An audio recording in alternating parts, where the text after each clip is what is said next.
Hello, hello, my beloved waking gods and goddesses. Marja West here.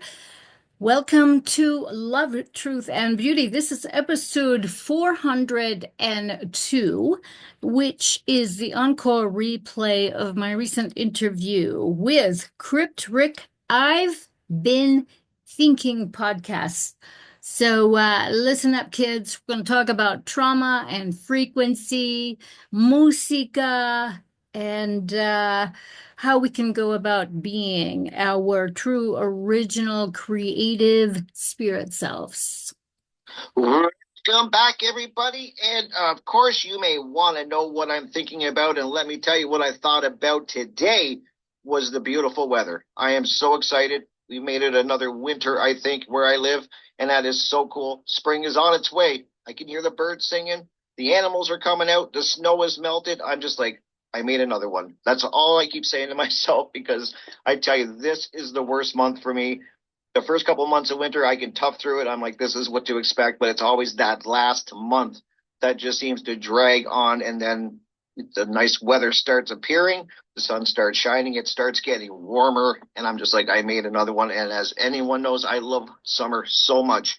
And I'm looking forward to it. I'm looking forward to getting back to my gardens, get back to sitting outside in the sun because I am not digging sit in this house anymore. It's been a long winter once again. But we made it through. So hopefully everybody else is doing great. I'm going to have a fun show lined up. This is going to be a great conversation. I love chatting with my guests because we get into some great topics and great discussions. And that is exactly what we're going to do here today, of course. And please remember to support the station. Very, very important to do that. And I appreciate each and every one of you who are here, tuning in, listening. And hopefully you're going to get some great knowledge out of this conversation because God knows where it's going to go, but it's going to be a good one. I want to welcome my guest once again to the show, Marja West. How you doing, dear? Hello, love. I'm very well.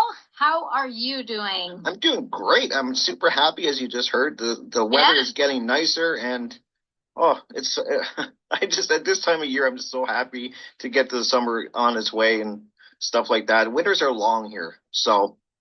Yes, and they have been exceedingly long here, of all places. You know, I didn't move here for the snow, and we had quite a bit of snow. And today it's supposed to be up to 75 degrees, but guess what? It did not happen. Oh, it's supposed to be though. Yeah, so I've got a blanket around my legs right now and a very heavy hoodie, and I'm into it. Yeah, I know. Yeah, see, it's damp here. That's the thing. That's the one downside. And with my condition, dampness is like I always tell people that's the worst thing for me is the damp. So it is damp because everything's melting in the weather. It does still get cold at night, so we're not out of the woods yet, but the snow's gone, at least in my area. I was like, wow. So it's a good sign. And then I've been hearing the birds and the animals have been starting to make their appearances in that. And then that's always a good sign. I love the sound of like when I'm outside and I just hear nature. Yeah, and it's a beautiful thing because officially spring is coming in, what is it, 4 days? I think so. Yeah. Yeah. As we record this, yes, that would be so. Yeah, when people hear it, it should maybe it'll be spring by then. I don't know. Yeah, it should be. Yay! Yay, spring is here. But anyways, some people listening may not know anything about you, Marja. So I want to give you a chance to let people know a little bit about yourself and what you do and some of the content that you cover because you cover a lot of great stuff that I'm sure we're going to get into this evening. So just let people know a little bit about yourself. I will do that. My name is Marja West, and my first name, Marja, actually means berry in Finnish. So I was named after a Finnish berry that only grows above the Arctic Circle.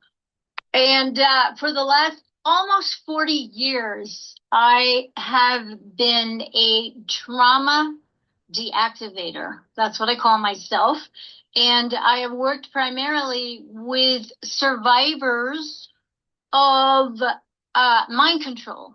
So we're talking trauma of all natures, some of which I'm allowed to speak about and a lot of which I'm not allowed to speak about. So we'll just keep it at that. And you can find me on my website, which is LoveTruth&Beauty.com. And I have a YouTube channel that I have been active on since, let's see, the 2nd of January of 2020, while I was waiting for my flight back to America just before all kinds of strange things happened. Right. And so anyways, Love, Truth, and Beauty, you can find me there. And I've got over 400 videos of all kinds of things. Yeah. And let's see. You're a musician. I am a musician. I'm a retired musician, and I play now for my own pleasure. Yeah, you're a great musician, by the way. We've had some conversations, and as people are going to get to know, I love music. I'm a drummer, and it's changed my life. I know that, and it's hard to explain because I say that to people a lot. I'm like, you got to learn an instrument, and they're like, why? And I'm like, it'll change your life, and they're like, what do you mean? I'm like, I don't know. Like, I don't know how to put it in words, but the only thing I can say is that I appreciate so much more music now than I did before I started drumming. I was always a rock metal guy. I still love that, by the way. That'll never change. But learning how to read music and write music and play an instrument, I've branched out and appreciate so much more varieties of music. And I think that's a win for me because it's stuff I would have never listened to, probably never heard in my life. And there's some really great music out there that doesn't fall in those genres. It's just incredible stuff out there. It's like learning a multitude of different languages. Yeah. And languages that you not only speak, but you feel, and it gets rendered through your body, hitting things, plucking strings, vocalizing, the whole works. And I just feel so blessed to be connected to musica in all forms. And, it's like second nature. Don't even think about it because it's always been a part of my life. Mm-hmm. That's right. So, yeah, I'm the same way with music. It's always been there. I didn't play an instrument. I tried different ones over the years, like guitar, which I like. I love guitar. I love people that can play guitar, especially watching them and stuff like that. It just never really resonated with me. It was a real struggle. For every little bit of progress I made on a guitar, I really had to earn it. It came very hard for me. And then drumming was totally different. Drumming, I picked up very quickly. And I just, when you find something that just works and you're just like, oh, this works, like it just works. Yeah. And it meant to do it kind of thing. So, and not a singer. You're a singer. I'm not. Well, it's not for everybody. That's for sure. If I sing, I'm sure the cats would go running and dogs would howl and stuff like that. Now, can anyone sing? I've had this discussion too. Can anyone taught to be a singer? And I've interviewed two people that are singers, that are vocal coaches, and they say that most people can be taught to sing, and most people have a range. Like you got to know your limits, kind of thing, and work on your limits. But we have a natural range of a natural tone. Interesting. What do you think? I have to disagree with that. Okay. I don't think everybody can be taught. See, that's what I thought. Yeah, but that's just my opinion. Whatever. Like you gotta have some talent, I would think. Like it's like a drummer that doesn't have any beat, like any rhythm. Like you gotta have something. Yeah. To build upon, and I don't know. That's a great discussion. I'm like, okay, they're the vocal coach, so what do I know? But I thought you would have to have something to work with, a little bit or something. But can you take somebody that has tone deaf? And actually, that's what they said. They're like, unless you're dealing with people that are tone deaf and have they have problems that way, then there's probably not going to be much success there. But I don't know. I don't. That's why I say what I'm saying, that not everyone can be taught because of the tone deafness. Yep. That's a category in and of itself where there's just no hope. There's no hope. I'm just gonna say it. I'm gonna stick to it. And I'm sorry if anybody's offended. I don't mean. I don't think so. I think most people would agree. I would hope that if you're tone deaf, you might have some problems. I'm not saying. I do know of a few singers though, like the singer for Kiss, Paul Stanley. He's deaf in one ear. And I was kind of shocked when I learned that because he was in his day he was a great singer. His voice is kind of shot now. But back in the day, he could really sing, and I'm like, that just adds a different element. It shows will. If there's a will, there's a way, and the fact that he can only hear out of one ear, Yes. I was like, wow. Like for the way he sings, I was just like, that's incredible. And perhaps there's also a thing akin to muscle memory where you just know where you're at, and you I can can hit. agree with that. That's what drumming is, right? Drumming is mostly muscle memory. Yes. When I think about it, like I'm trying to think of like it's just repetition. You just keep doing it over and over and over again. Then I started to realize with drumming too is that at first you're counting every single beat and you're in your head the whole time you're counting. That's all I was doing. Count, Yes. count. And then you start doing it so much that you can start then I realized I'm having a conversation with somebody while I'm drumming kind of thing and I'm still playing. I'm not counting it. It's just because I've done it so many times. It's muscle memory. And how cool is that? Muscle memory and yeah. the fact that you have burned an incredible neural pathway for your drumming. Yeah, see, you brought up a great point, Marja. I would have forgotten to bring this up. I was watching, and I know you'll find this really interesting. I was listening to a documentary about music and how important music is, and learning an instrument. That's what the whole theme of this was what happens in your mind, like in the brain, when you start learning an instrument. It was fascinating how it improves your memory. You start creating all of these new it's all really technical, but breaking it down, you're creating all these new neural pathways that you would have never had. And even when you're not playing, this was the part that fascinated me, Marja, is that even when you're not playing, you're still wiring your brain for music. So even if you're working on somebody, like for you it'd be piano, say, yeah. Even though you played it, you practice every day, even when you're kind of not practicing and you're doing other things, that it's still working in your mind to create that pathway. Fascinating stuff. Don't you love it? I loved it. The experience of in my dreams, particularly if I am working or I have been working musically on a difficult passage, for instance, or whatever it is, where in my dreams I've actually worked out the sequence where I'll wake up in the morning or I'll wake up in the middle of a learning dream, so to speak, and go, oh my, I'm going to go try it. So I'll go to the piano and it will actually work out.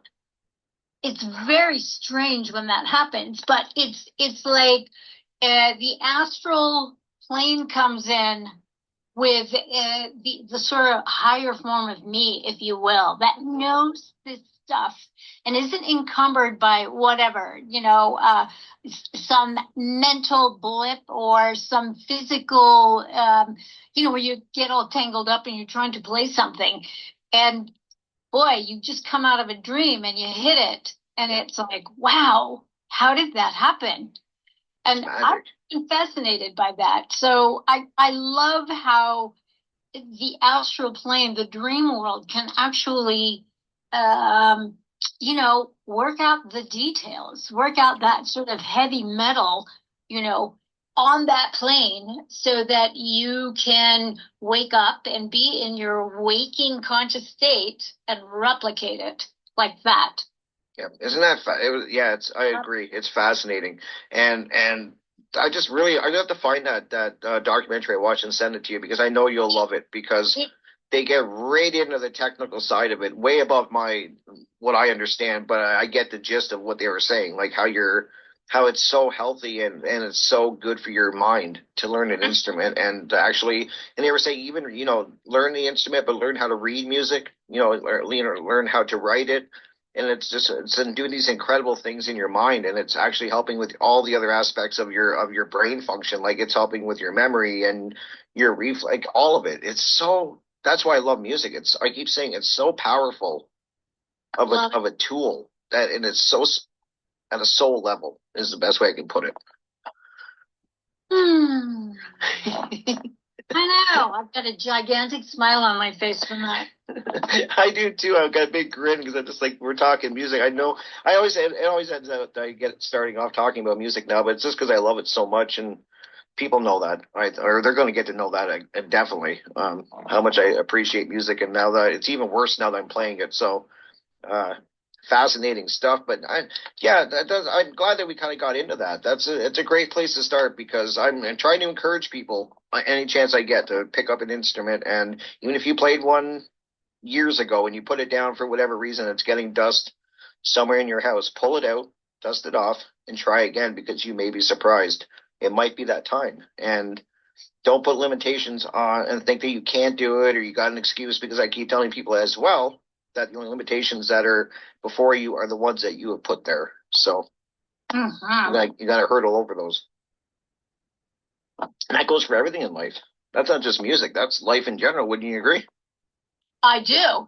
The barriers we put there ourselves. Brain agree with that. Yeah. We kind of put these barriers up and limitations on ourselves, and that's an exercise in itself, trying to navigate that and break through that, and they get there. I mean, but it's fascinating. I'm sure maybe we'll get into that eventually in this conversation, but these barriers that go up and people have to kind of work over. And I love that you that you got into trauma, because I just did an interview recently with somebody talking about trauma and how we all have it. We've all got some trauma in our life, and and I tell people, and my guest was breaking it right down, which was amazing, that you're either dealing with it, you're acknowledging and dealing with it, or you're burying it and you're suppressing it. And when you bury it and suppress it, it's going to rear its head, usually at the worst time. And it may be, and then how it affects people, even on a subconscious level. You may not be aware of the trauma, not thinking about it consciously at the moment, but it's still affecting your everyday decisions and stuff. I don't know, maybe you want to get into trauma a bit. I'm fascinated by it because we all have it.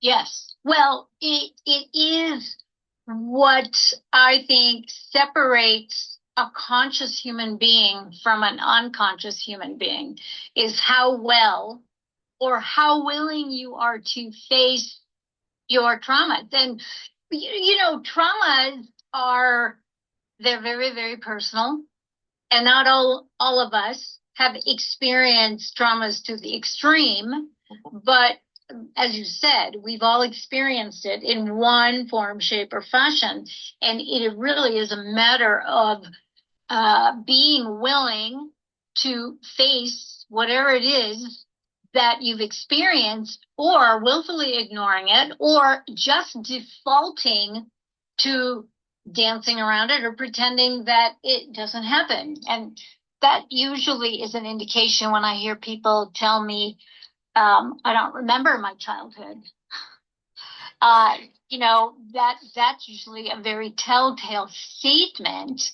And if you take the time or make the time to have a conversation with this person, eventually some really raw, tricky truths about their experience will surface, and much to their surprise, which is really the start, I think, of healing. When you come face to face with, oh, wow, that thing really happened to me. And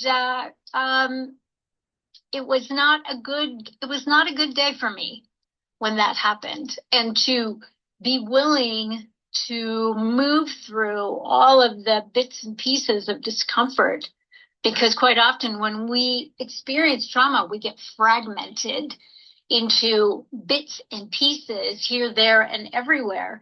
And so a lot of the healing is really about retrieving each and one of those fragmented pieces of yourself and putting it all back together again. And quite often what we have to do, especially if we are grown-ups and looking at our childhood traumas, is that we have to adult from a place of really caretaking those parts. So it's very involved, as you know.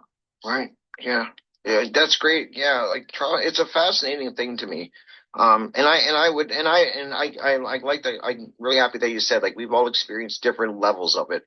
So I want to make that clear. Like, some people have had less, some people have had way, way more than most. So it's a very sliding scale of people's traumas, but we do all have them to some degree that are affecting us. And you make a great point that to get through them, you have to confront them. And that's the part that people avoid. And most people will avoid that at all cost. I think it leads into a lot, and I could be wrong, but I'm assuming that leads into a lot of mental illnesses and then a lot of addictions and stuff like that. Indeed. Because go ahead. Trying to cover things up. We're Right. trying to avoid, we're trying to cover things up. Little bits and pieces of those traumas will arise at any given moment. And it's like, sometimes it's not appropriate. Sometimes you're in the middle of a board meeting and, you can't exactly have a meltdown, although, we do have this sort of woke phenomenon where people are melting down and they don't have any qualms about it, even if it is inappropriate. There's time and place for everything. And, I think that's part of being a conscious person, is to understand there is a time and place for everything. Yep. And, trauma healing is one of those, I think those events. It's not a one-off. It happens. No. It happens when it happens, and you have to actually make the time and space to look at what's coming up. And a lot of times, we're not equipped to do it on our own, which is always a good reason why we all need to, at some point, ask for help. Mm-hmm. Because quite often with trauma, the way things are set up, we're really not allowed to ask for help. Yeah. Well, yeah, because it's kind of got this in, like, I'm going from like when I was raised, and like, I get it. I was raised at a different time, but it was kind of like you powered through things. It was like, you don't, something that's uncomfortable, or if you get hurt or something like that, you kind of power through it. And mental illness back in my day wasn't really talked about at all. Yeah. It was very, I was really thinking about that today. Because I've been kind of diving into this it's been presenting itself to me in more and more ways, of just talking about this and really dwelling, like thinking about it and kind of processing. And trauma, like we hear trauma, that word, and it's like, what does that mean? Like, what does that invoke in you when you hear that word? Like, does it bring back, does the bad memories come flooding back, or maybe not? I'm fascinated by it. So that's what I've been really thinking about. And yeah, it's just nobody talked about it when I was younger. It just wasn't. What about when you were younger? Was it the same thing? Oh God, no. No, it was not talked about. In fact, if anything, it was hidden. It was the big secret. Oh. And, especially in the kinds of traumas that my practice has been mostly focused upon, sexual abuse trauma. Nobody wanted to talk about that in the 60s and 70s. And if you did, it was definitely in hushed tones. And over the decades, it's just becoming more and more and more obvious that sex abuse has run amok.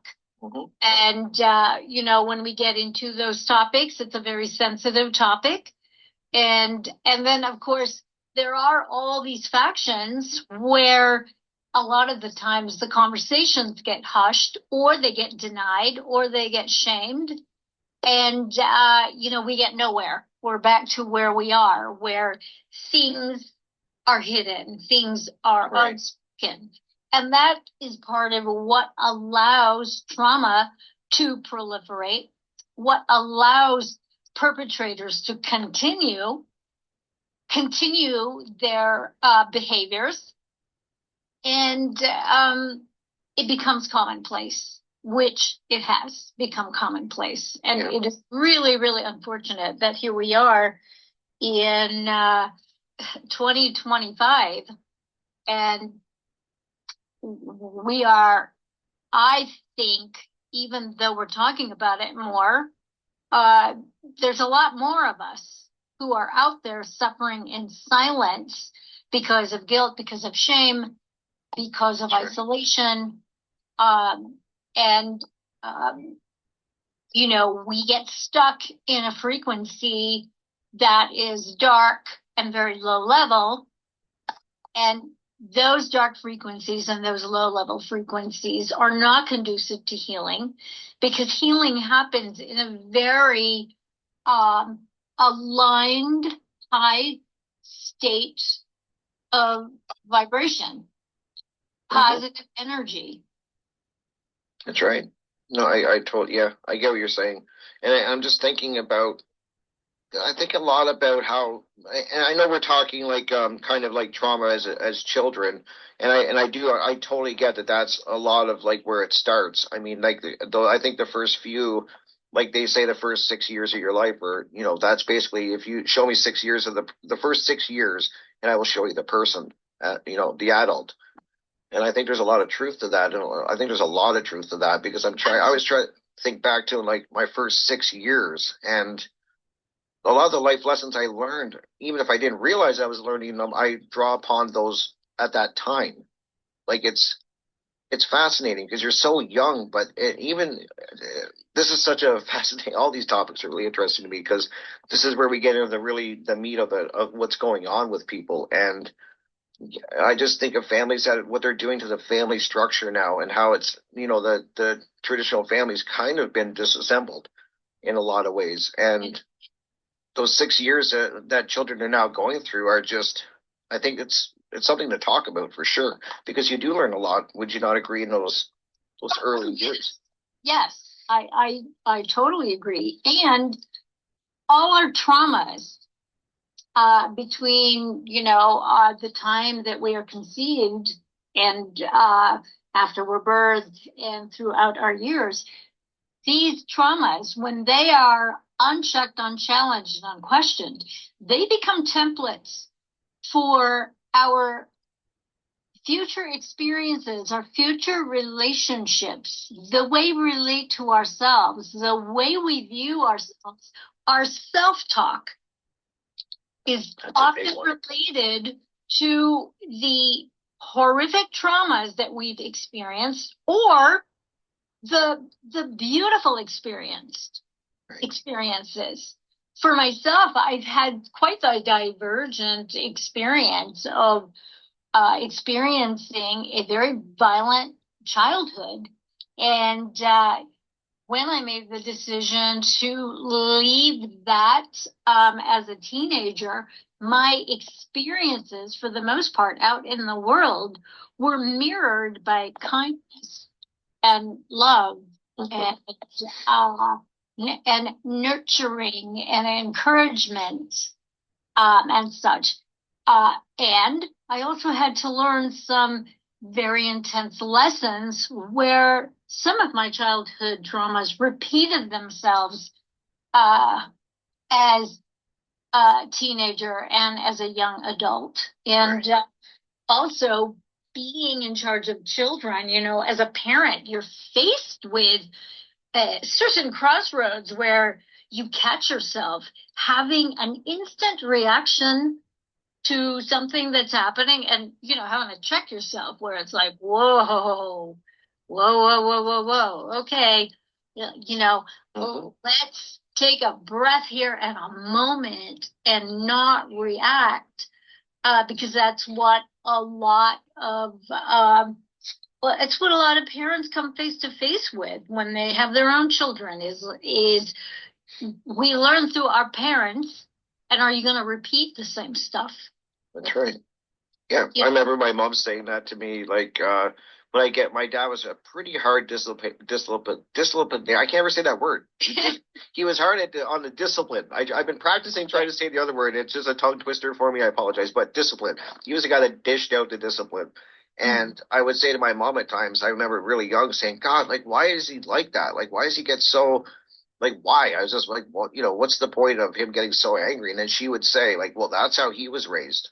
And so you make a great point that, you just kind of mimic what you were raised in. And I'm not saying I was beat or anything like that. I'm just saying most of the spankings I got, I deserved, and I probably deserved more that I didn't get caught for. So I'm being 100% honest. I'm not saying any thing. But I did get the odd spanking here and there, and most of them I deserved, to be honest. But it was just I just kind of wondered that, like, and I would hear, and then my mom would tell me like, oh, you didn't have it nearly as bad as he did. Like, his father was way tougher on him.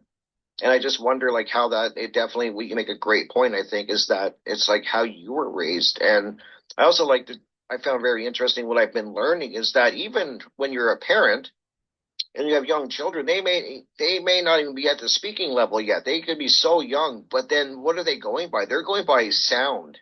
Gets back to sound. See, once again, frequency. Even if you're like, oh, they're so young, they don't know what's going on, but they're picking up on your tones. Indeed. And I think that's more powerful than spoken. Yes. I don't know if that makes sense. It does. It totally makes sense. I remember with my own mother, she had the stink eye, and there was also a vibe that she emanated where it would really put so much fear into me.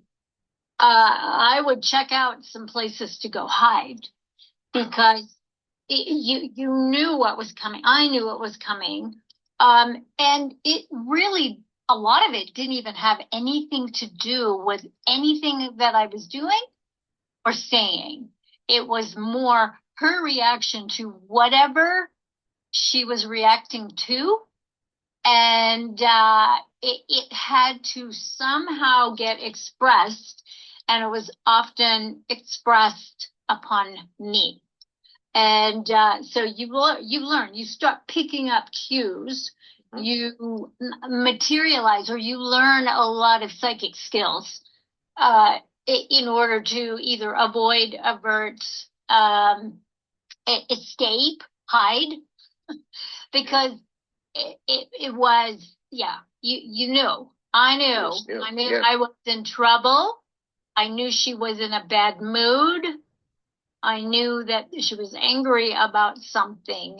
And not only that, this is where our sense of smell, our sight, just our sort of psychic feelers gets really well developed in order to really activate for lack of a better way to describe it, as self-defense perimeter, to minimize or avoid it in its entirety. Right.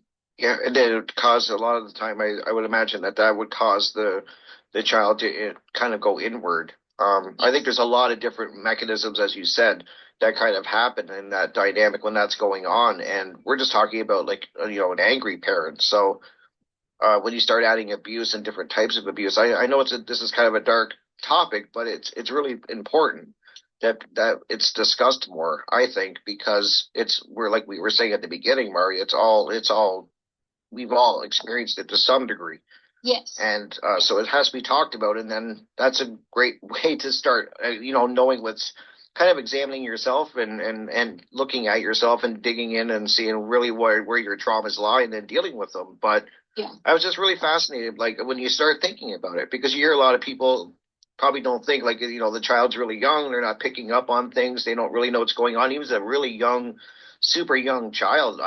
They definitely. Oh, they know. They know, like and then what does that do at that young? Like, I've done a few conversations I've had with people about really early trauma, like even to the point where it's happening in the womb. Like that's how my one guest got into it was like, you're even if you're having negative energy around while your child is in the womb, it's still they're picking it up. That's fascinating. It's scary, but it's fascinating. I have a whole protocol of session work with my clients that is specifically geared toward prenatal trauma. Because, when you boil it down, when you are in your mother's womb, you are not just in her body, but you are absorbing her energy. So if it's one thing if she wants to be pregnant, it's a whole other story if she's fearful during her pregnancy, resents her pregnancy, doesn't want to be pregnant, wants to abort you. All of that stuff has a certain resonance. And because you are in this amniotic sac that is supposedly nourishing you, the resonance, the transference, you know, you're receiving all your nourishment from her and whatever it is that she is ingesting. And if she's got drama in her life, you are also absorbing that. If she has self-hatred or a negative self-talk about herself or about her situation or about being pregnant, about you, about her baby, that is all going to be absorbed. And it is remarkable how accurate these sessions are, particularly if the client has an actual conversation with their mothers about their mother's experience while they were pregnant. And it's just fascinating because your body's consciousness knows. The body's consciousness is very soul connected, spirit connected.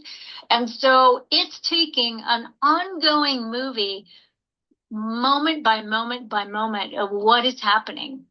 And that kind of cellular memory, it's embedded. And so quite often it's not just about what's going on with your mother while she's pregnant.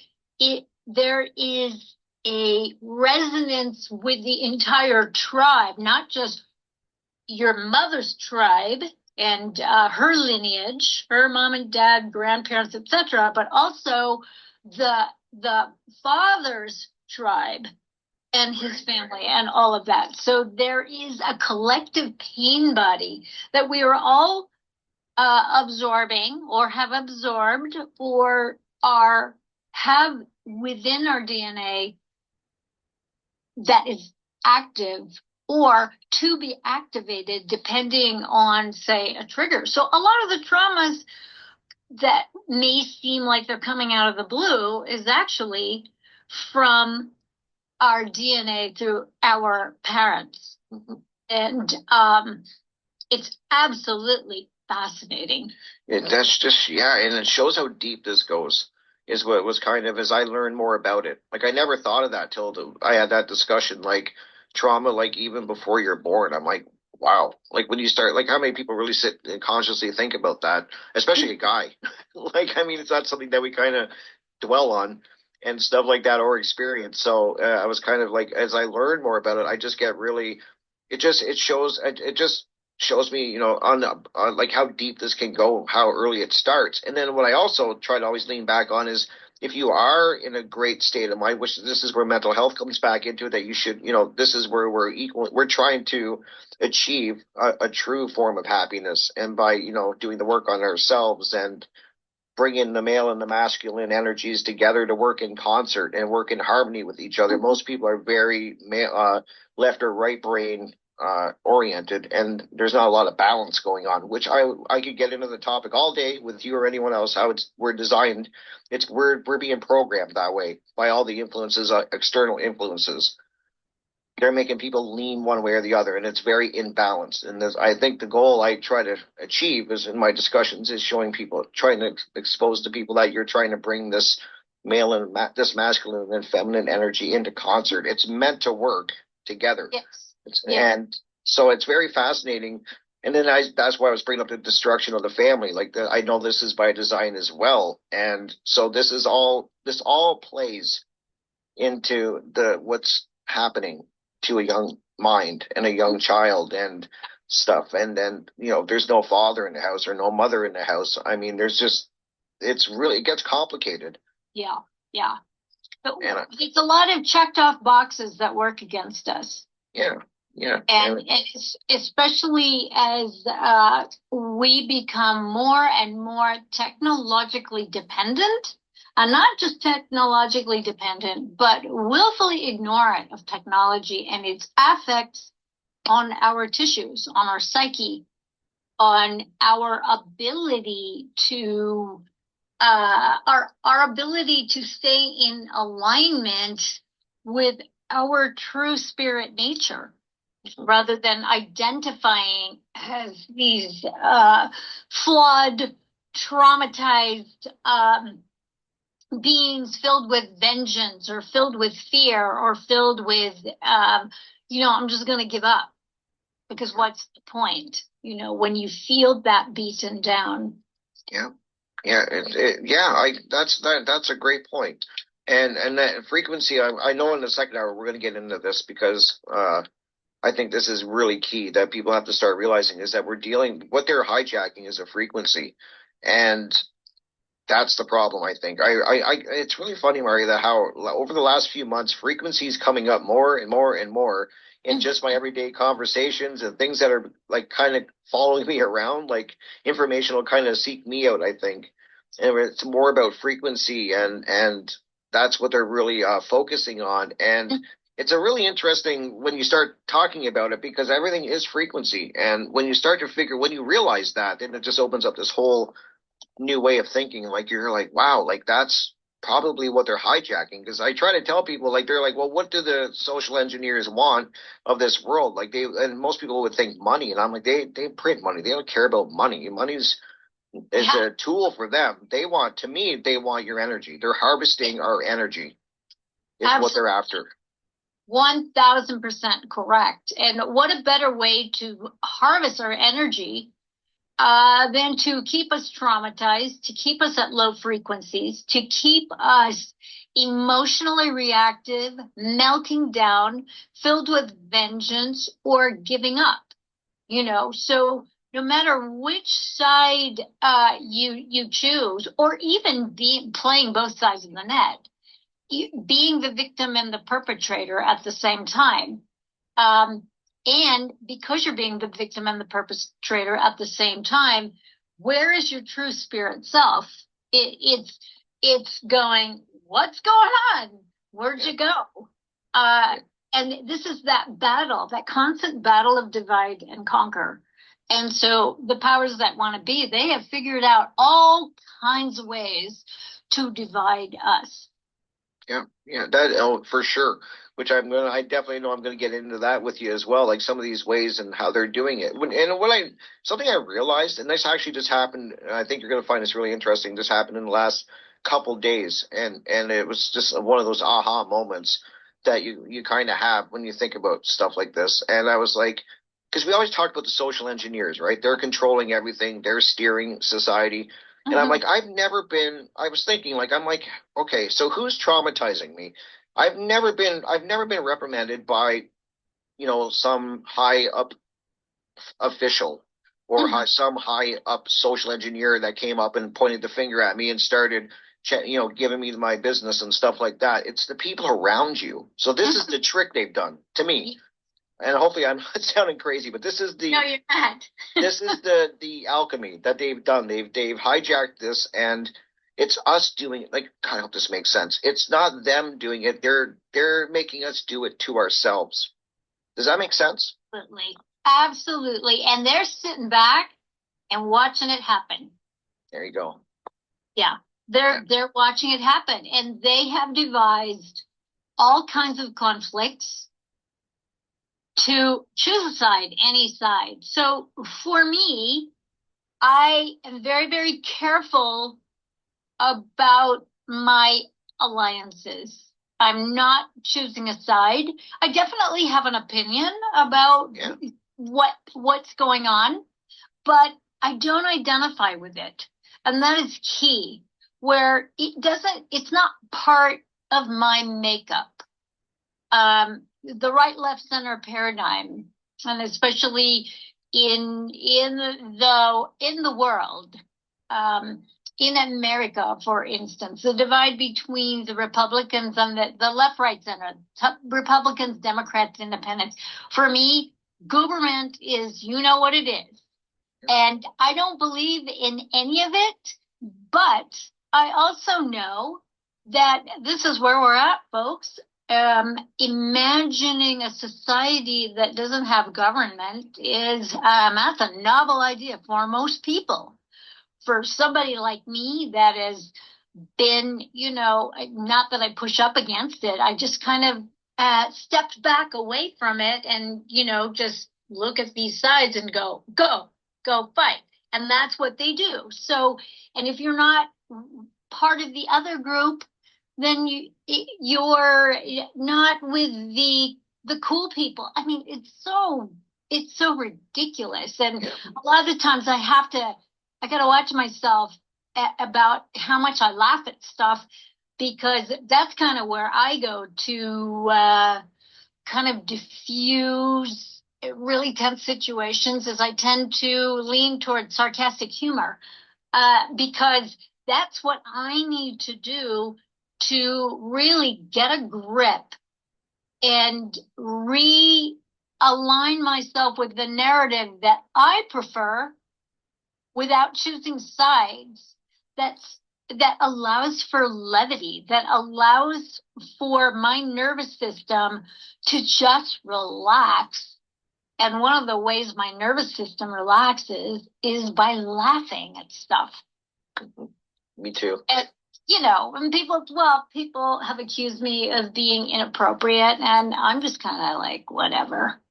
Yeah, I do the same thing. I try to, I use humor for sure, especially if it's a really uncomfortable, I'm just thinking back even like when I first got my condition, like that was kind of what I would do. And then what's kind of funny is, when I talk about it, at times I'll kind of laugh, and then I've had people in the past, even a doctor is like, wow, you've got a really good sense of humor about this. And I don't think they realize what they're saying. It's definitely, I'm aware, a defense mechanism. It's my brain's way of kind of like processing and decompressing it. I'm well aware of all of my condition and what it's doing to me and stuff like that. It's not like I'm avoiding it, but it's definitely like it's like a release valve, and it's humor. And but a lot of people are like, wow, you just got it. You're always in such a good mood. And I'm like, and laughing, and I'm like, yeah, I know what it is. It's definitely what you said. It's kind of like my go-to is humor. Yeah. Interesting. And I think that is a wonderful go-to, because what it does is that I think, and especially the way I do it, just speaking for myself, I don't allow myself to be hijacked one way or another. Because once you have a reaction, in fact, once you pick a side, you're kind of a tasty morcelette for the powers that want to be. Because the powers that want to be are master manipulators. They understand the ways of human consciousness. They understand the laws of attraction and materialization, manifestation. They understand what it is, the sort of psychopathy that they're running. And one of the ways to control is through fear, is through despair, is through this hopelessness, and, and really through the invitation that, if you want to be one of us, then, here's your invite to do this or the other thing and be one of us, rather than be part of the fodder class, so to speak. And I know so many people that are so focused in on making money at all costs or power at all costs. They would sell out their own children in order to be successful in their objectives. And I saw it so much in the 80s and 90s and the 2000s, during the whole technological upswelling in California and Silicon Valley.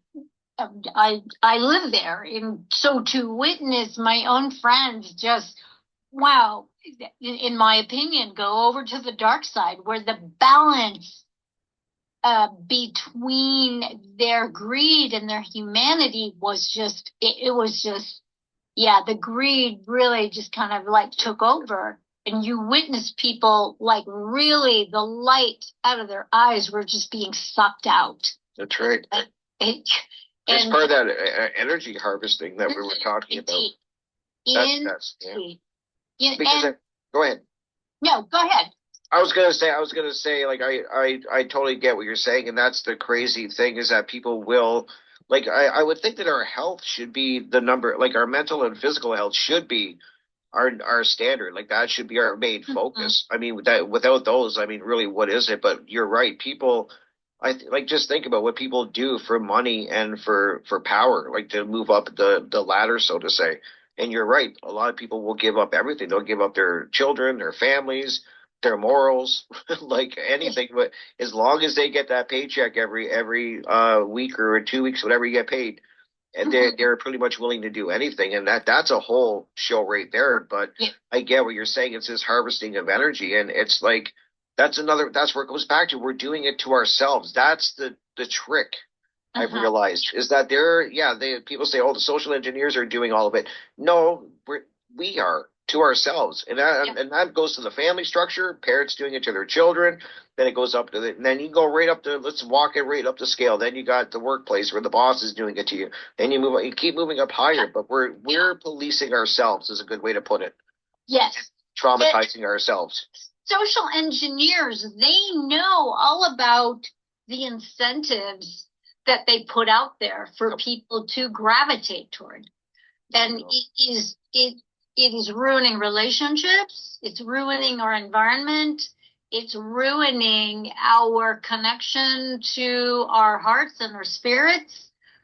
It's really not pretty.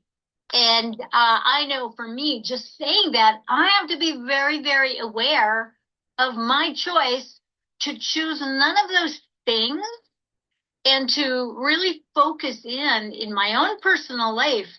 I focus in on the renaissance of human creativity. I advocate for that. It's really one of the main reasons why I do the work that I do with my clients who are suffering from trauma and mind control, is that in order to really ignite human creativity, you have to up level frequency. You have to up level someone's mindset. And a lot of that requires intense handholding because so many people are just, I mean, they are so put down and so indoctrinated in that put down, they can't possibly activate their third eye, their center for vision and what can be possible. They can't do it because they can't see what's possible. That's right. Great point. Yeah. Then I'm already looking forward to the second hour, Mark, because I love, like, a lot of the stuff that you talk about, because we are living in, I say this too, I'm like you, I try to stay in the middle, and you really do. You make a great point that you got to constantly check yourself, because all of us are very susceptible to the influences out there. They're that powerful. So you have to be very conscious and aware of how you're being tricked and played. And so you try to stay in the middle, but I tell people all the time, very often I find myself kind of going astray, and you got to and the better you get at it, you check yourself quicker. You're kind of like, oh, and then so I'm trying to, I get what you're saying. And that's this balance that I think we try to strive to. It's not easy, especially when you got all your senses being bombarded from the time you wake up till you go to bed, where they're kind of pushing you and trying to steer you in different. Absolutely. It's so tough. And you get into great things when on your YouTube channel where you talk about, being like living in the matrix, but not being in the matrix kind of thing, like knowing how to surf in and out. So I want to get into that definitely in the second hour in this frequency war that we are up against, because this is where we start to get to where it really, I think it's a great way that you break it down, because we all have to live here. I get it. I know what people are saying. Well, I have bills and I got this, and I have children and I got a husband and a wife, and I get it. I get life. I totally get it. It's not an easy answer. And sometimes, you know, sacrifices are going to have to be made, whether it's your comforts and stuff, and people don't like to hear that. I totally understand that as well. But I try to boil it down to real everyday people and life because that's what we're talking about. And so, how do you live in this world but not be consumed by it? Like, how do you? Indeed. That's the trick. And you do a lot of work on that. Especially with all the technological marvels that we are bombarded by, that equally contribute, in fact, more so contribute to really supporting dysfunction and supporting the disconnection between, you know, who you are and what the matrix wants you to identify that you are when you're not any of those things. Yeah, and that's what I'm excited to get into because I like when we're boiling it down. So remember, please stick around. We're just going to be taking a very short break, and we will be back with my guest, Marja West. Her channel is Love, Truth, and Beauty. Please go check it out. Lots of great information. She's got so many videos over there talking about these things and getting into way more detail about all the things that we've covered. And then what we're going to get into right after the break is getting into the matrix, living in this matrix, but not being a slave to it. We'll be right back after this break.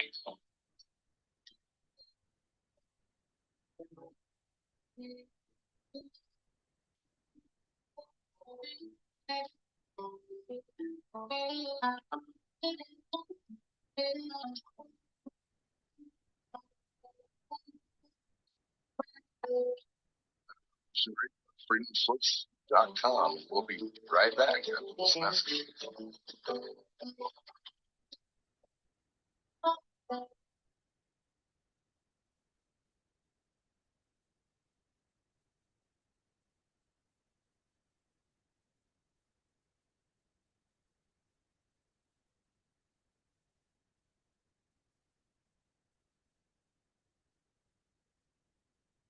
Tune in to the Family Industrial Complex podcast here on Revolution Radio, Studio B, every Wednesday, 4 to 6 p.m. Eastern Time. Get fit, empowered, physically, mentally, and spiritually.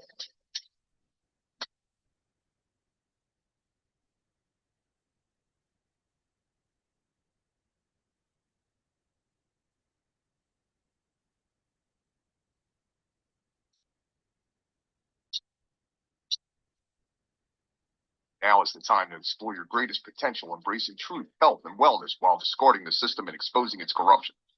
Experience true freedom every Saturday night between 6 and 8 p.m. Eastern Standard Time. Live from Studio B, it's the Jonathan Wright Show. Find it right here at revolution.radio.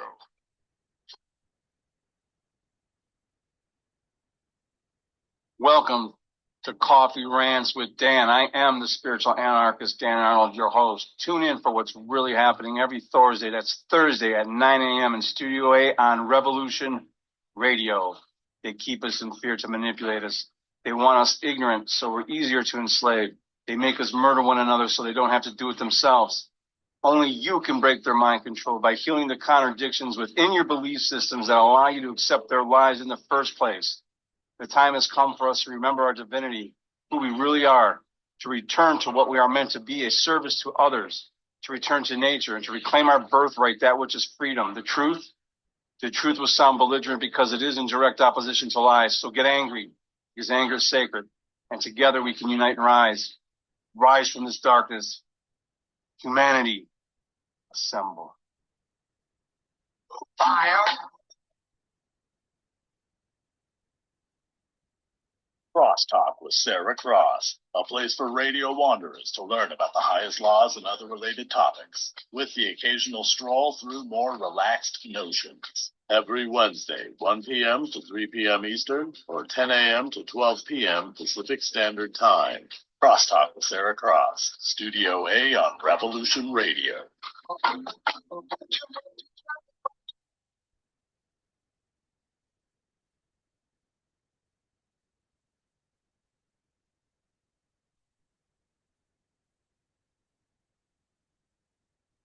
I will defend myself against their tyranny. Number 3 is my radio broadcast. I'm squarely in front of the public all the time, and they all know what's going on. We are opposed around the world by a monolithic and ruthless conspiracy that relies primarily on public means for expanding its sphere of influence. Hello, my name is John Wayne, and I do a broadcast here at freedomslips.com, revolution.radio, called The Unequivocal Truth, DEFCON 1. And folks, I assure you, we are in Defense Condition 1 as we journey perilously through this paradigm that we currently reside in. And I ask that you join me every Saturday, 8 to 10 p.m. Eastern Standard Time for The Unequivocal Truth, DEFCON 1.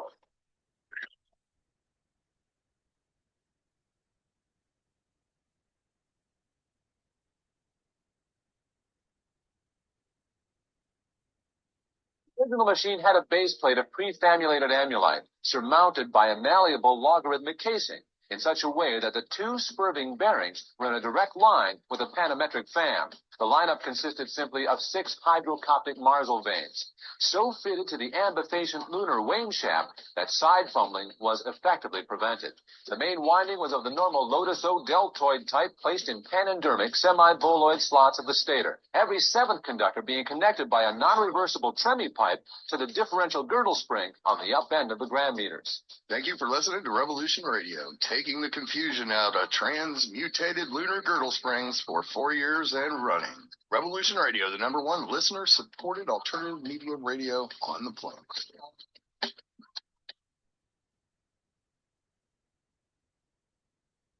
All right. Thanks for listening while we take that short break here at Revolution Radio, freedomslips.com. And now we're going to get back to your host.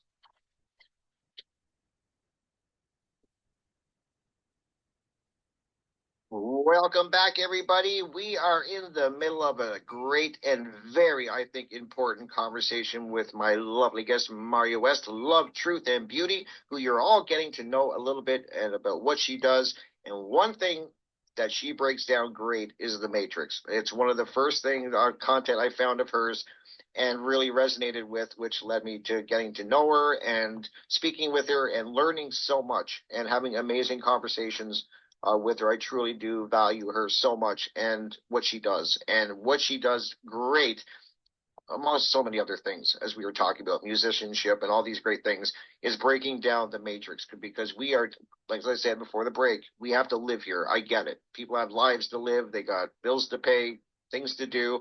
I get it. So we have to live in this matrix.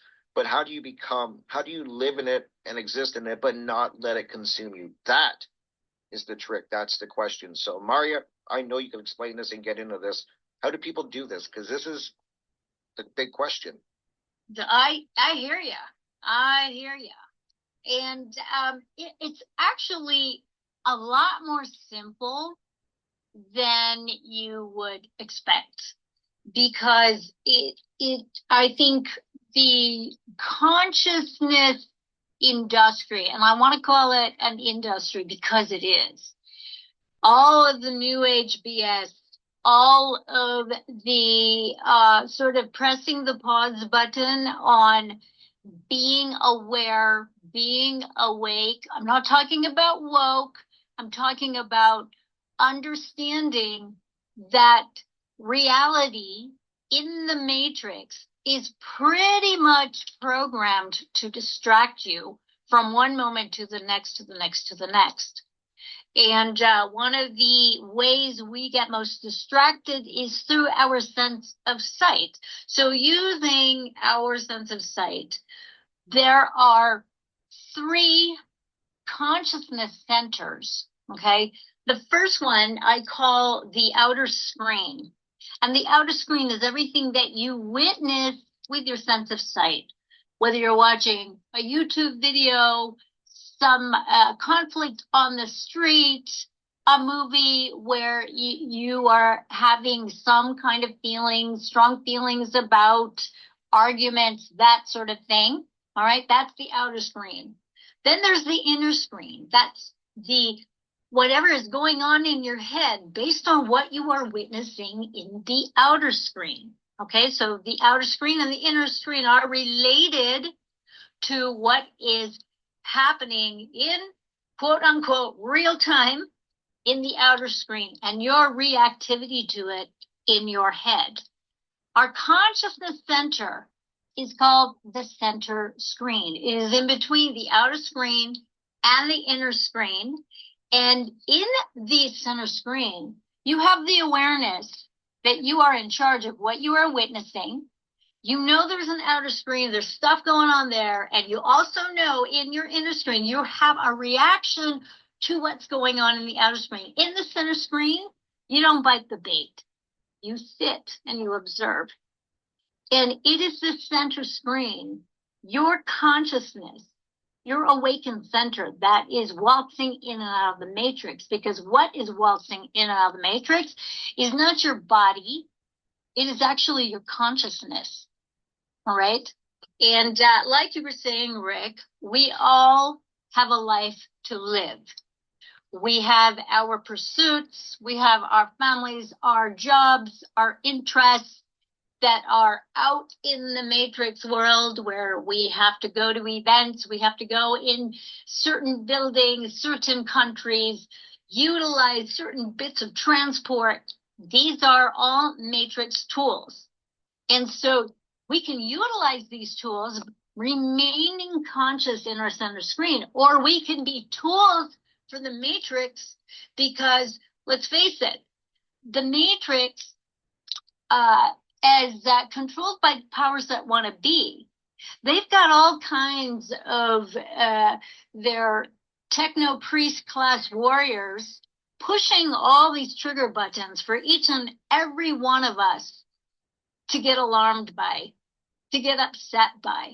That is how they harvest our attention. So you have to ask yourself, am I in charge of my attention, or is the matrix in charge? And it takes a lot of practice. It takes repetitive practice to be conscious and to be awake. This is what spiritual enlightenment is, kids. This is about owning your attention. It's not about reaching nirvana and, oh, everything is aligned and, oh, I am just so enlightened and I'm so much better than. No, that is not what that is. That is new age mumbo jumbo. Do not fall for it, kids. Don't fall for it. Okay. So anytime you get any kind of upset about what you're witnessing in the outer screen, maybe you're witnessing a fight, maybe you have Trump derangement syndrome or Doge derangement syndrome or whatever it is. Okay.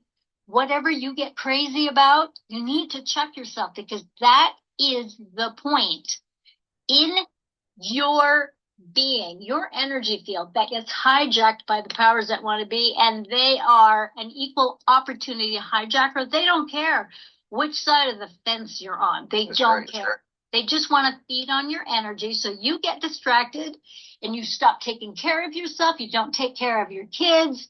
You're glued to your mobile device and not handling any business, or you're starting fights, or you're just doing whatever it is that you're doing without even knowing what it is that you are doing and being out of choice. Okay. People always tell me things like, I didn't have a choice. Yes, you do. You just didn't make it. And that is the default that the powers that want to be want you to take again and again and again within the matrix, to do absolutely nothing except to allow them to trigger you, allow them to direct your attention. And I got to say, all these people who have celebrity madness, okay, your energy is being hijacked by that celebrity madness. You are actually living your life as a spectator rather than being a participant. And all of us humans, we're here to move formless into form through activating our creativity. And when you're a spectator, you're just gobbling up information. You're just taking it all in indiscriminately. And that's how the powers that want to be hijacks your attention. And you just go round and round and round in circles, and then you die. And then guess what? You incarnate again. You do it all over. I'm going to tell you, kids, and this is going to be really, really weird sounding. Do not go to the light. Don't go to the light after you pass through and give up this meat suit. Do not incarnate again, because that is part of the trap. That is how they get humans to incarnate over and over and over and over and over again, rather than moving on to meet up with their true spirit. And that's a whole other conversation, but I had to say it. All right, I'm ready to get down, because I'm going to have you back, because I'm definitely going to have you back. You know I will. And we'll get into that. So I'm writing this down, and you make great points. And I really want to emphasize that what you're saying to people too, is that this is about energy harvesting. Mm-hmm. And it may sound weird to some people listening right now, or maybe not. Maybe people totally get what we're saying, but it's kind of like, I know when I first heard that, way back when, I was like, wow, like when you really hear it and really hear it, you're like, that's what this is, that this is an energy harvesting. And because I know, as I said in the first hour, a lot of people think that with these controllers that are steering the world, the powers that should not be, like you call them, or the social engineers, whatever you want to call them, the people calling the shots, making the rules, supposedly, are after money. And I just keep telling people that is what they maybe want you to think, but that's what maybe they got you thinking, and that's what they have you pursuing. But they already make the money. They print it when they want it. It means nothing. Power and energy is what they're hungry for. They want that. And it's that old saying, you rather rule in, what is it? You rather rule in, I always mess this up. You rather reign in hell than, no wait, you rather rule in hell than serve in heaven, or something like that. Yeah. I think that's it. And that's what they're after. I think there's a lot going on with these people. Like there's a lot of mental things going on with these people to even have this mindset, this satanic mindset. And when Marja and I speak about Satanism, I'm sure she will back me up when I say we're not talking about the Hollywood version of Satanism. We got the pitchfork, the little red devil. That's not what they believe. Satanism is a mindset. It's an ego. So get the Hollywood. When you hear that, get that. At least when I'm speaking about it, Marja's or any of my guests, I know we're not talking about this Hollywood version that they've hijacked and put in front of it, and that's what people automatically think to, is people in a cemetery sacrificing an animal and wearing black robes, which is probably an aspect of it. I'm sure there is this ritualistic aspect of it. There are some partake in that, and we're speaking about the mindset, and this is what this is this egoic mindset where their pursuit is your energy, and that's what all of these distractions are before you. Especially, I'm glad that we're kind of getting into the internet side of things and the techno side of it, the tech side of it, because I just think how people are they're always on their phones, they're always on their tablets, they're always on their computers. Yes. And you said it's not that hard of an answer. You said that at the very beginning of the second hour. This isn't hard. You unplug. I wish it was more complicated. Unplug. Yeah. and the technologies that are available with 1G, 2G, 3G, 4G, 5G, 6G, etc.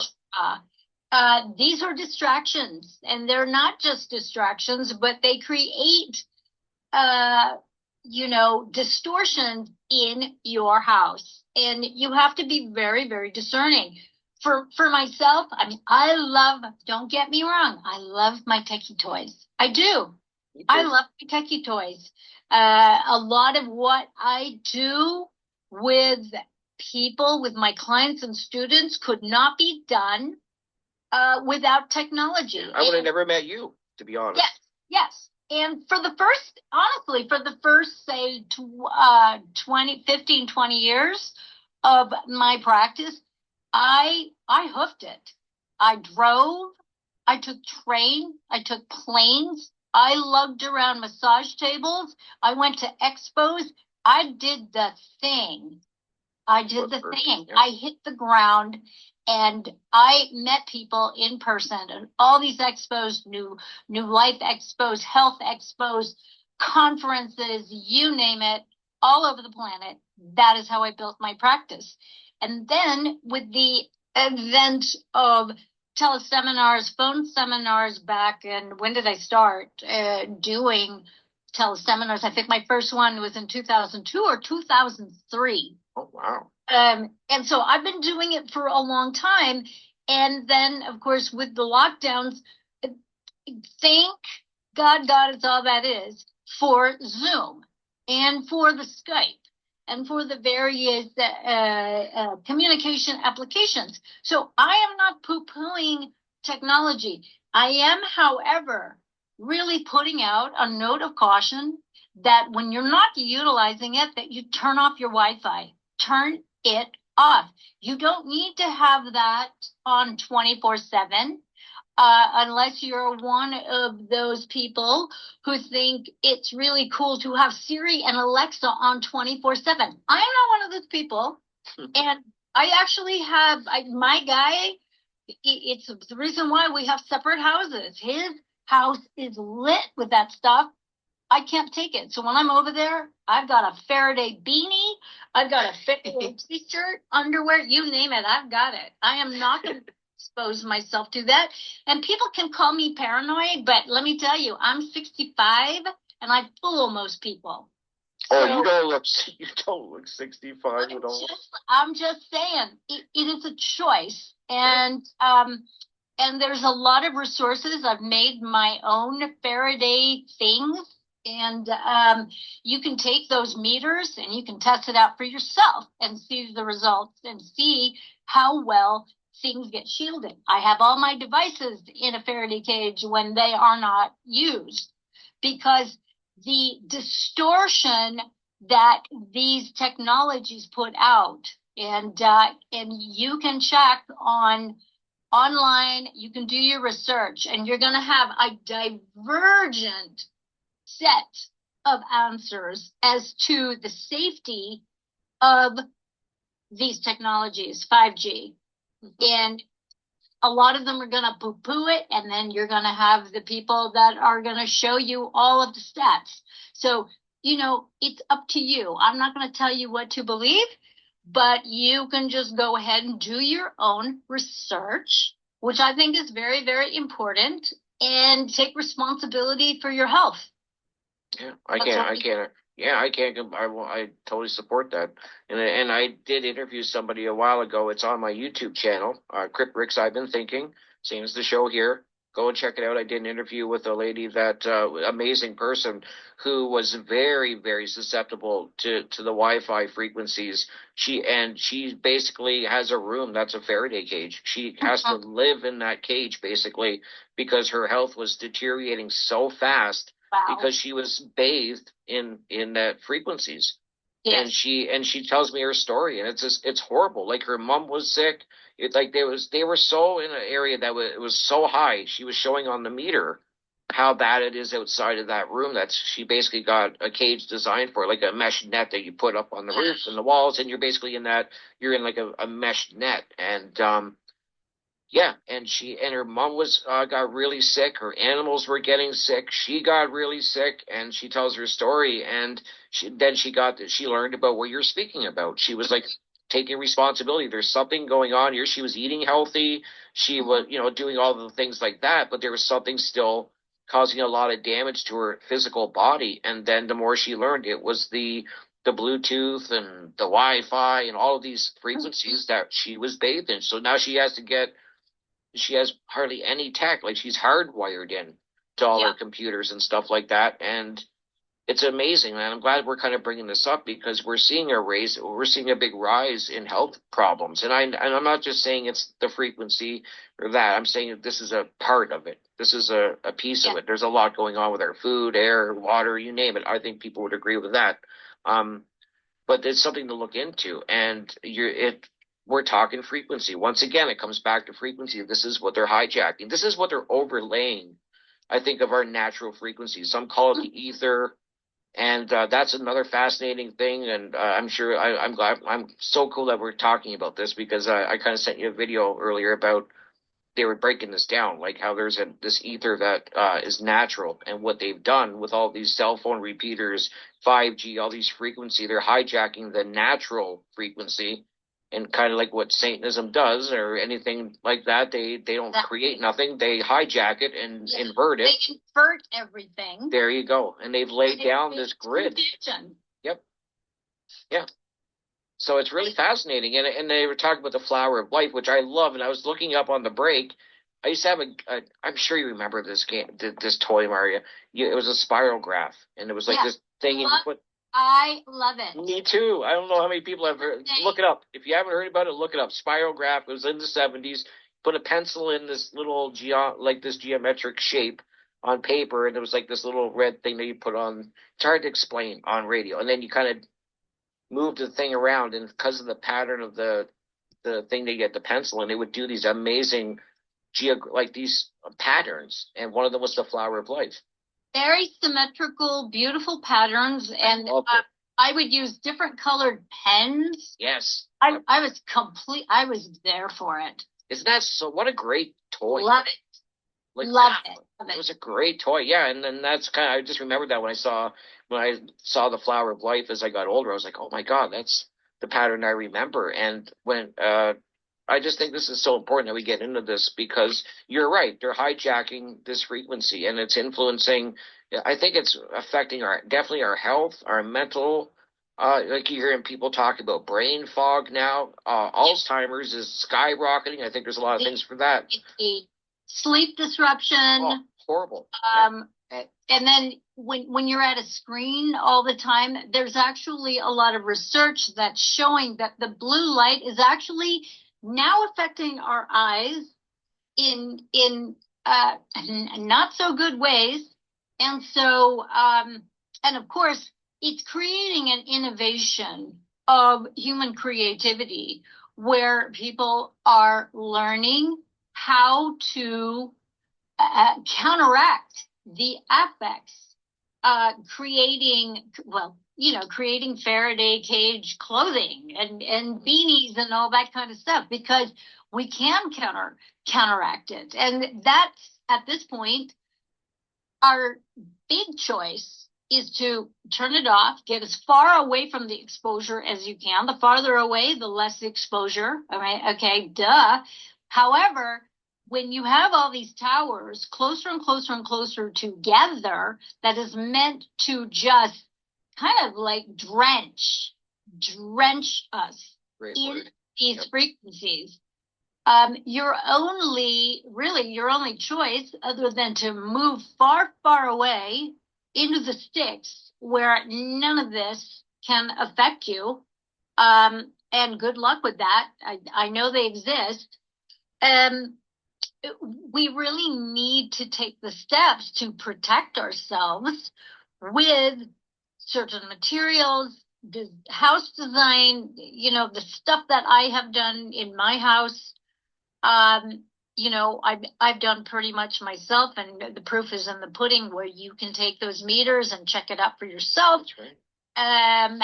But these are our current choices. Or to just blow it off and think that I'm crazy.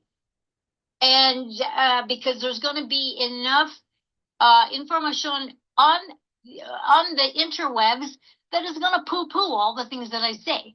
And I don't know, for myself, I'm going to keep doing what I'm doing. I don't need agreement from any authority outside myself to tell me what to do. Exactly. Yeah, exactly. And I definitely, I hope people realize that health is deteriorating in people. We're seeing a rise. And I once again, I'm not saying, I want people to hear what we're saying. We're not just saying this is the one thing responsible for everything. This is a piece of the puzzle. Mm-hmm. And we could do a show on each of the things that are affecting it. As I just said, the air quality, our food quality, the water quality. There's a lot going on. That's what I'm trying to make clear to people too, is it's not one thing. This is definitely like a hydra. Like, it's got many heads, and they're hitting on pretty much every aspect of our lives is being affected by what we're speaking about to some degree. And that's what I just want to make clear, because I don't want to say that just the signal that they're hijacking and these signals, but we are seeing an increase in mental illness, in health. And then Alzheimer's, like, what is going on with that? I'm also worried, Marja, that it's almost to the point now where I'm talking to people that are getting dementia. A family member of theirs has dementia. They're getting Alzheimer's. And it's almost like it's becoming normal. It's like, yeah, they got dementia. And I'm like, when did this become normal? Yeah. That's not normal. And I think part of the issue here is it's so easy for people to hop onto a bandwagon because they want to belong to a club. And I'm hearing this whole Alzheimer's thing over and over and over again with some of my peers. And you talk about my own reactivity. I want to slap these people. I got to tell you, and I got to hold back. It's like, you know what? Step away from the vehicle, move along. There's nothing to see here. And I have to check myself because then sometimes I'm like, whoa, is it true? Is it true? But, I know for myself, I speak for myself, I'm sharp as a whip. Sharp as a whip. I'm constantly learning things. And for myself, as long as I keep doing that, as long as you keep burning those new neural pathways, and my memory is actually quite good, it's a matter of choice, and you have to make the choice to make the time to go down some of these rabbit holes and do your own research, do your own due diligence, and test drive some of these claims, test drive some of these tools. You got to test for yourself. And you have to be aware. You've got to, I always suggest to people to keep a health diary, and to record changes in your vision, changes in your outlook, changes in your mindset,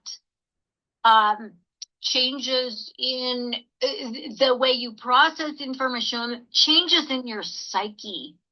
And really check out what kind of technologies do you have active? How much time do you spend online? How much time are you outside? How much time are you glued to your device where it's just up against your ear? And I saw this woman just the other day when I was on my walk, and she's got her cell phone in the middle of her bra, and I had to say something. Good for you. Just said, no, I'm not going to do it. And I introduced myself. She's one of my neighbors. And I just said, there is a lot of evidence about cell phones and breast cancer. Yeah, like right next to the breast and the bra, you see women doing. Yeah. Or these men who put their phones in their front pocket next to their crotch. It's like, what is that? Stop it. And there's so many little protection Faraday cages, pouches for your cell phone. Very inexpensive. You have no excuse, honestly. And, you don't need to have your device on your skin or next to your clothing. Stop it. Well, people are glued to their devices now, and I that's why I was kind of chuckling when we said, it's kind of simple, unplug. And I love the idea. I journal all the time. I've talked about it before. I'm a big fan of journaling, and I still do it the old-fashioned way with a pen and paper. And I got stacks of journals from like the 90s. I still have them, and it's fascinating to go back and just read what you wrote back then, and kind of like see where things have gone. And it gives you it's such good advice to do that, to journal a little bit, because then you're going to start seeing things that, putting two to two together kind of thing. And then it gets you just wondering, like, okay, my mood was like, for this couple months, I was in a really bad place. What was going on at that time? It gives you a great way to reflect and examine things, because people are living busy lives. I mean, people, I get it. So how much time do you really spend reflecting on you and what's affecting you and why you're reacting to things the way you do? It's very hard when you got a family or you got a busy job and you're all over the place. I get that. But so this is a great tool once again, and I'm like you with technology too, Maria. I'm like, it's a tool, and it's how you use it. But you got to unplug. I see people in chat rooms and just arguing with people, and I'm just like, why? Like, yeah, that's a hijack in and of itself. oh, it's so toxic. Indeed, it really is. The chat room, social media. I used to get involved in a lot of the comments on my YouTube. Now I just sometimes I'll engage, sometimes I'll respond. Usually, I just haven't had any time to even look at them. So, but I know people. I know some viewers. Did you see that comment this person left for you? Oh my gosh, and I'm like, nah, I missed it. Because you have to be discerning what you engage with. This is going to be part of your superpowers, people, is to really lean toward discerning your engagement and really focusing in on keeping and cultivating your peace and your well-being. Because if you don't, the powers that want to be and the matrix are going to do everything they can to get you off track and off balance. And I think it's important for us as parents to really be great mentors for our kids, to not be glued to these devices. These devices are not your babysitter. That's heartbreaking when I see that. Yeah. They're not your babysitter, and they're not your man, okay? Yeah.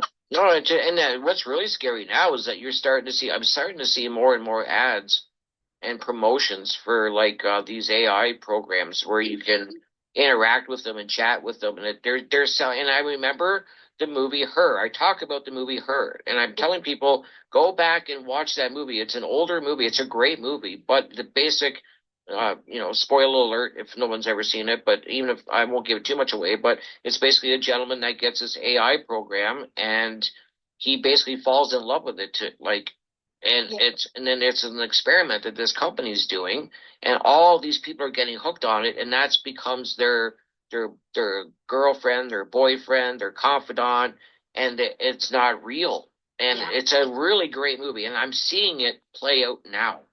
They're promoting it. We're there. It's not like it's coming. We're there. No, we are there. That's terrifying. It really is it's a cautionary tale, because, and especially on the heels of what happened to us in 2020, 21, 2022, right. The isolation and the loneliness factor that technology and the hijacking of human creativity has co-created. And then, of course, the hijacking of our health, to where I know so many people that don't want to leave their houses because they're very unhealthy. They haven't taken care of themselves. They're way, way overweight. They've got skin conditions, and they don't want to be seen in public. But, we are social creatures.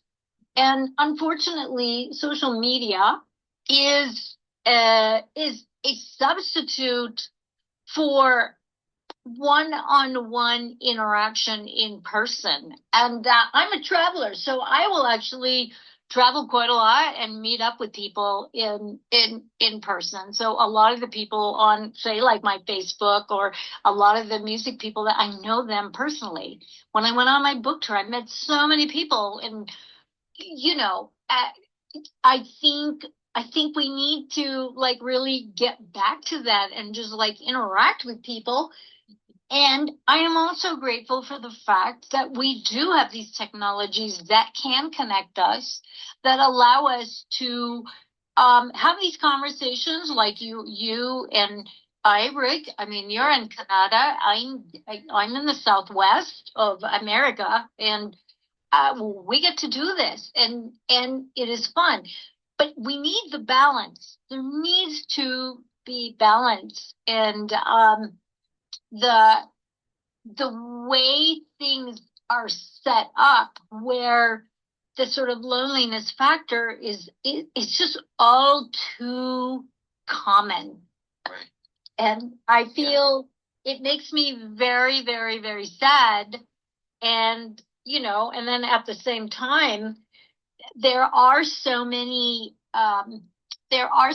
criminal elements that we have to be discerning about that as well, because of the upticking in psychopathy because of social media and because of the online, because anybody can pretend that they're something else, that they're not. That's true.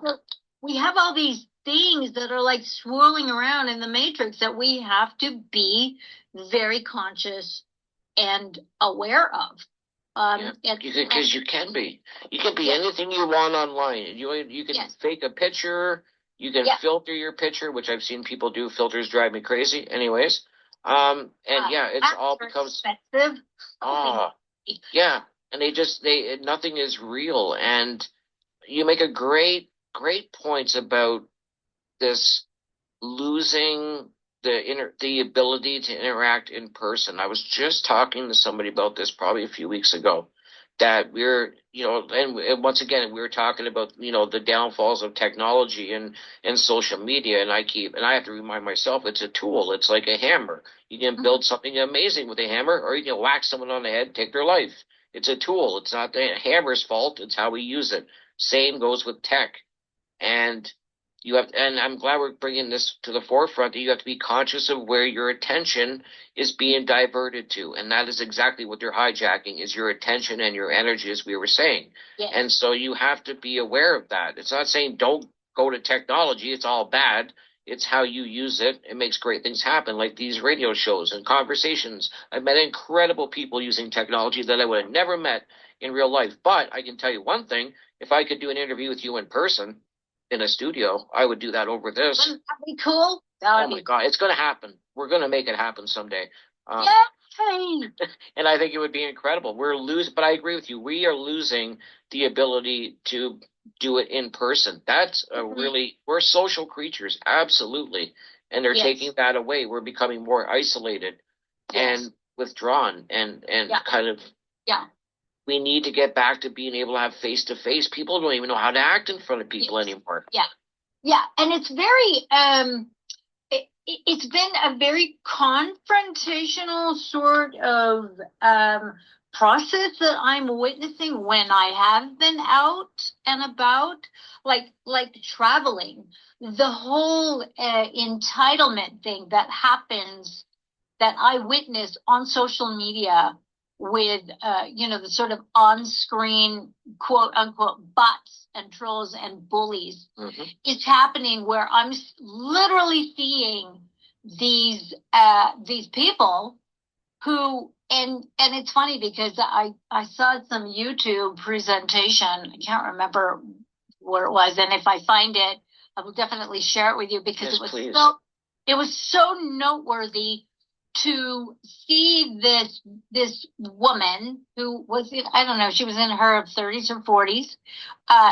She is she self-identifies as a woke Karen, okay? A woke Karin. And so, she's one of those cyber bullies that will she's got Trump derangement syndrome, so she goes on and on and on all over Facebook and just starts these fights. Well, she was on a plane. She was on a plane that and started this whole thing. Like I was in another section of the plane, so I did not actually see it, but we were delayed enough because she would not stop. She was attacking someone who had a MAGA hat on, and she was just screaming expletives and just causing a scene. And she had to get off the plane. We could not take off until she was removed. She was arrested for all kinds of stuff. Actually ended up assaulting people, with slapping people. It's like, I miss it. I'm just like going, wow. And what did she accomplish? Nothing. Absolutely nothing. And I missed my connecting flight. So it really just, that kind of behavior. But this is the thing, is that people get hijacked and they got to act out. And when you're on social media and you're just a screen and you're just this bully making comments, there's a certain level of entitlement, a certain level of unconscious, this indignation that people have in the sort of woke scene where if you're not one of them, you are on the other side and they have free reign to attack you in any form, shape, or fashion. And I am just like, wowie, wow. Yeah. I mean, And that's what they do. They force you to pick a side. Yes. Yes. Like, it's like, I don't want to pick a side. Why can't I just be independent and kind of think for myself and take information as it comes? But you're right. As soon as that's what they want. That's what this is all about. This hijacking of our energy is to get you. They keep you in a fear state and a reactive state. So you're in this fear state, which is not a good place to be constantly. It's there for a reason, but you don't want to be in this fight or flight mode. But that's what seems to be happening is people dig in their heels even more. It doesn't matter if better information comes along. They're part of that group. They're going to defend that group, and they're going to dig their heels in even deeper, which is a problem in itself. And then they have you in this reactive state, and they know how to push the buttons. So then you got somebody in fear, and then they're reacting. No conscious thought is taking place. Enraged, or they're just enraged. Yeah. They just over want nothing. Stop. They just want to start a fight, start a conflict, and see. Then they're hijacking everybody's energy. All about energy, man. Yeah. Exactly. And we are doing it to ourselves. And, this divide and conquer thing. If you're not one of us, then you're one of them. And it's just I've learned how to roll my eyes without moving them. Because even that, if somebody sees me rolling my eyes, I mean, I've seen those conflicts too, where, somebody gets all crazy going, did you just roll your eyes at me? Yeah, you're like, yeah, I did.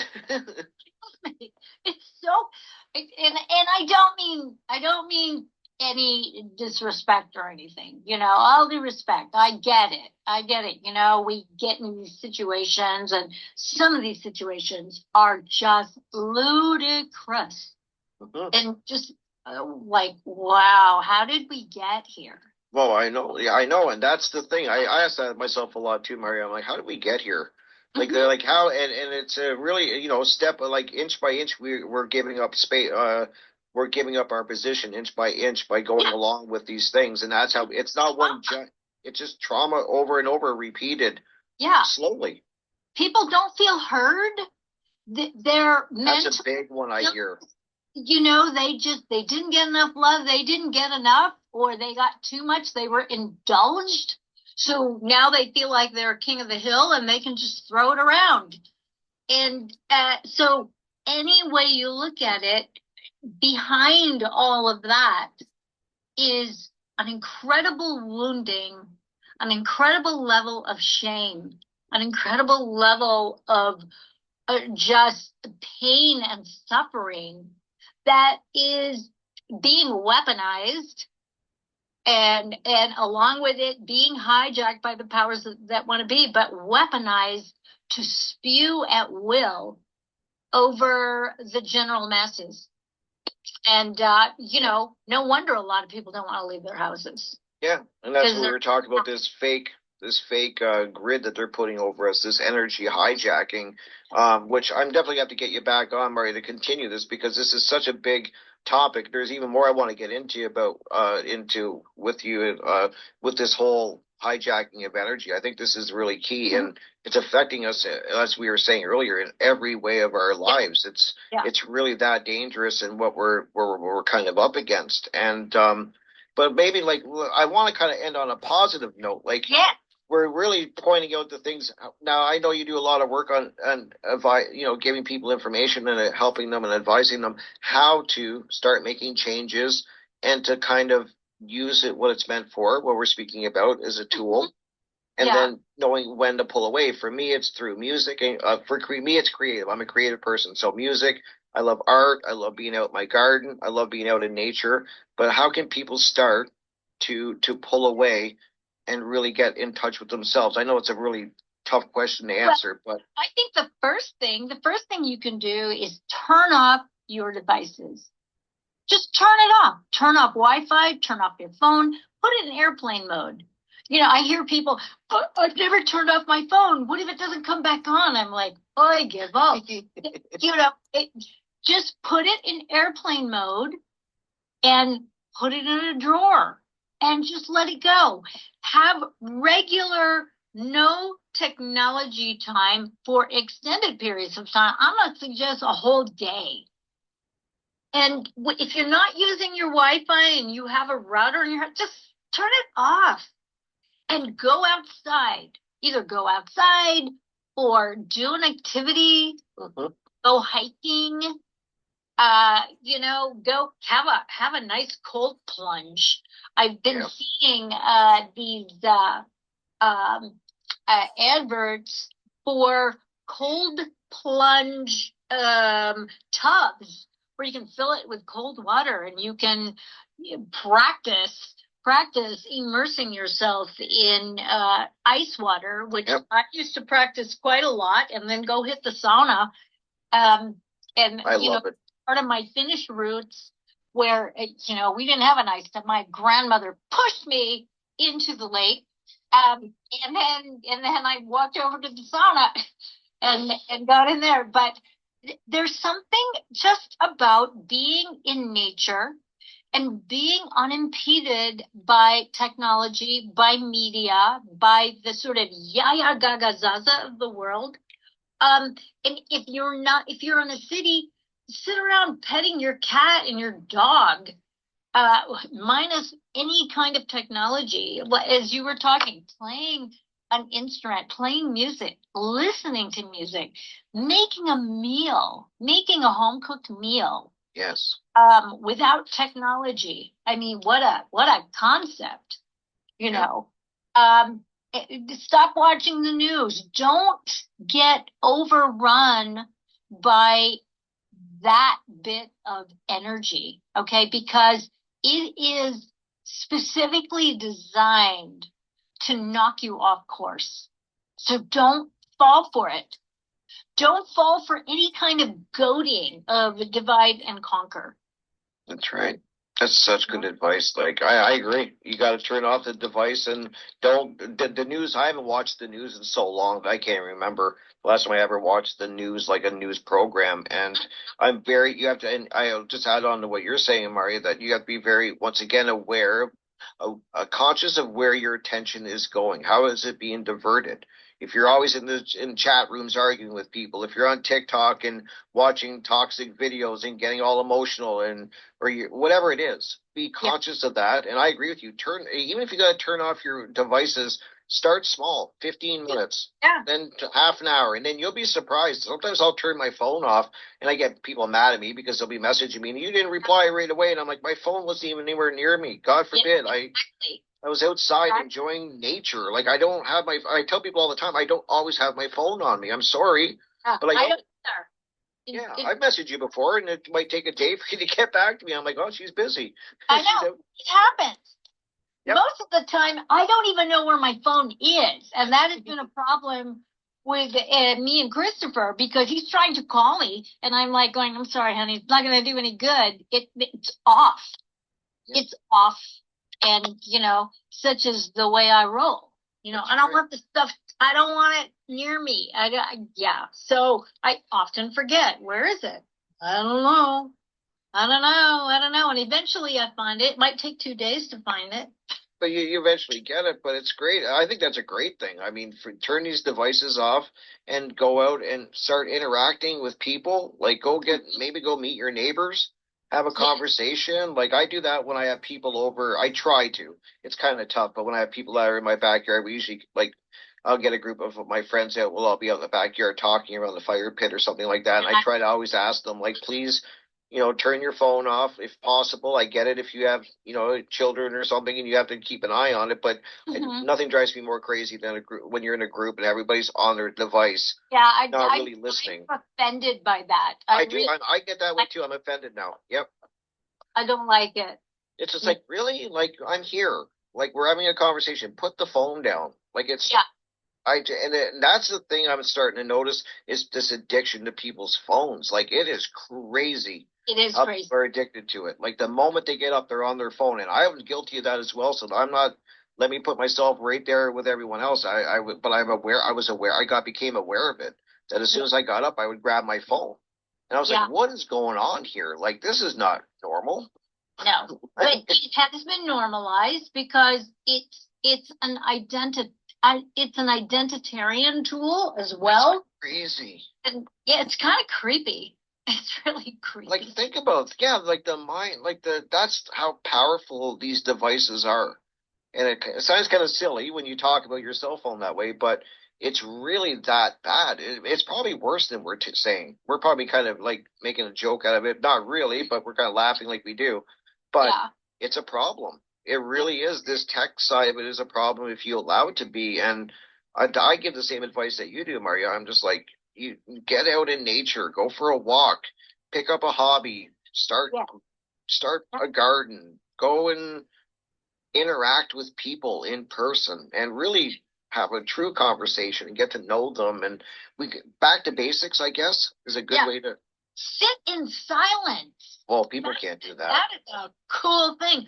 I love it. I really, really love it. I mean, it's one of the reasons why I really love my peace and quiet is that, when you do what I do and you hear the incredibly horrific stories it's gotta be that tough. people tell me, and don't get me wrong, I also hear a lot of triumphant stories, but at the end of it, I'm toast. I don't want to talk. I don't want a device yammering at me. So a lot of times, I have absolute silence, and I'm communing with my 300 plus plants all over my house. I know you got amazing plants, by the way. Wow. Dang, I love it. And I have these 2 new babies that I just recently acquired over the weekend, and they're sitting here looking at me going, yeah, we like this. But I have to turn off the devices. Yep. The devices. And your plants aren't going to want it either. So, something to consider for sure. That's right. Yeah. I love the advice, and that's a great, I get it. It's complicated, and it's not a one size fits all kind of thing, but it's definitely great advice to unplug. I tell people that all the time. You can just, they're like, I don't know how to get away from all this negativity. And truly is that simple. Once again, we'll wrap it right down, back to hour 1, probably minute 5 is like, how do we break out of this? How do we get out of this? Unplug. It's that simple. Yeah, unplug it and journal. What you said about journaling is incredible. Journal about how you want your life to be, things that matter to you, things that excite you. Make a list of that kind of stuff and really pontificate on those things. That's right. Yeah. The book, the journaling has been a big, and I learned that. I started doing that in my 20s, or maybe younger, probably around 18 or 19. It's when I got my illness, and my illness was really messing with me mentally because I was so young. Like, I was only 16 when I started showing symptoms, and then 17 when I got diagnosed. And to me, I was still so young and definitely not mentally ready for it. I wasn't spiritually mature at all. I wasn't mentally mature, and there was a lot to deal with. And I just found that journaling really helped me just get everything out in at least a creative way, in a positive way. Beautiful. And I was journaling, and I still fell into alcoholism. 3 years. So I'm showing that, I was trying to express it in words, but I still fell off the road and under that path. So I get how complicated things are. It's not as simple as but I try to bring it back simple for everyday people. And I think that what we're saying for the end of the show is great advice. Just be very aware of where your attention is being focused on, and what is trying to draw your attention and steer your emotions, and then just unplug, start small, and spend some quiet time together, which is tough. It's tough. I mean, it sounds silly, but it's tough to sit by yourself for any amount of time with no distractions, out in nature. Yeah, I like it. I stare at things all through my house, and I'm enjoying it. I love it. It's amazing. Yeah. And it's a great practice. And then I definitely want to get you back, Mari. We're going to have to get into the self-talk. I did have that written down and Cool. didn't have time for it, but I think that's a really important topic too, is what we say to ourselves, and how we think of ourselves. I think that's a show in itself right there, is because that's so powerful, is like actually how you feel about yourself, what you believe about yourself, and how you speak, that voice in your, that you hear, that we all have, that, and what you're saying to yourself. That is such a big thing. But we only got about a minute left, so I want to make sure I give you lots of time. Let people once again, Mari, know where they can find all your work, where they can get a hold of you if they want to speak with you and maybe get some help. The floor is yours. My website is LoveTruth&Beauty.com, and you can find me there, and I am very responsive. I'm a very nice person. And you can find my YouTube channel, Love, Truth, and Beauty is my YouTube channel. I'm also on the Facebook at Marja West, MarjaWest. I'm also very friendly there. I'm a very friendly person. Absolutely. And I love that. I didn't know that about your name either, that it was after a berry.